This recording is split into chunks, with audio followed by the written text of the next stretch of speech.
growing up in my household with my mom drinking and smoking pot and stuff like that, I was kind of like the primary caregiver for my sisters, taking care of them a lot. So I had to grow up really fast. There was always alcohol and, marijuana around and things like that.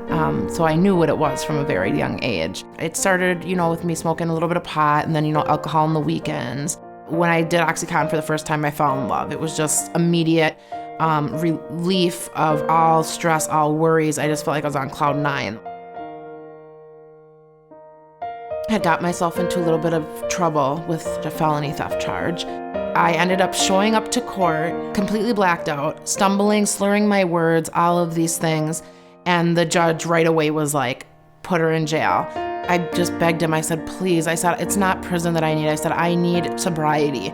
I said, I have no family here. I don't have a sober network. I've never been sober for more than 60 days in my entire life, and I'm 30 years old. Please, please, give me a chance to go to treatment. By the grace of God, I don't know how, but he did. He said, all right, I'm going to let you go to treatment, but I do not want to see you back here.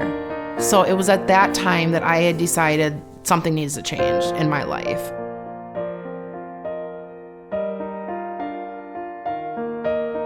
There was some guilt and shame about, carrying her and using drugs at a point when for a small time when she was inside of me, and also the shame and guilt that I'm gonna have this baby and we have nowhere to live. I get a call and it says Perspectives, and I'm like, oh. So I answer and she's like, hey, this is our tent. I didn't want you to have to wait all weekend because we liked you so much. We just wanted to let you know that we're gonna accept you and you can move in a few weeks. Finally, I get a chance to do this the right way and to have an actual house and make a nursery for my baby, and instead of living in this room in this homeless shelter, I couldn't believe it when we walked into my apartment. It was fully furnished. It was beautiful. I remember telling people for months afterwards, furnished doesn't say enough. Not just couches and beds, and there was linens. There's cleaning supplies, brooms, toothbrushes, toothpaste, towels, anything that you could need, pots and pans, dishes. And I just was so amazed and just feeling so, so, so blessed.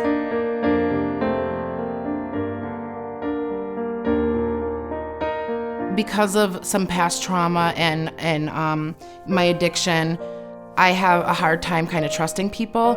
And so it's so nice to be able to kind of get all my answers and all my things done. I call them my team here at Perspectives, because I literally have a whole team here. I have my addiction counselor. I have my therapist who I see every week. The job counselors are here. You have the building manager that takes care of the property stuff, and you know what I mean? So it's no matter what it is, it's only one number. They're not just dealing with my housing here. It's my housing, my living environment, nutrition, my addiction, my therapy for my mental health. Becoming a mother completely changed who I am. For once in my life, and I don't know how many times I've told people this, I finally feel like I have a purpose. Being a mom is the most amazing feeling, and before I felt like I didn't have any love coming in and my only love going out was to the drug. To wake up and see her smile in the morning is better than any high I've ever had in my entire life. Having Bella has helped in my recovery in so many ways because she really keeps me accountable, and so does Perspectives. There's nothing in this world, no drug, no action, no anything that would be worth losing my daughter. My mom was not really around. I don't feel like we were number one in her life because she had the drugs and alcohol that were number one, and I didn't want to do that to Bella. I didn't want her to be number two to anything, more or less drugs and alcohol.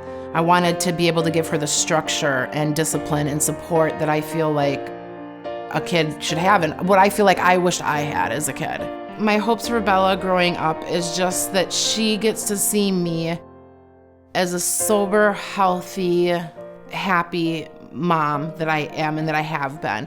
I don't want her to ever see me the way that I had to see my mom. I want her to be able to grow up in a healthy atmosphere like where we are now, and be able to be a part of the community like we're able to do now. I am not great at everything, and I have my ups and I have my downs, and I am by no means perfect, but I do know one thing, is that I'm a great mother. And I feel proud of myself that I'm able to give Bella this life today.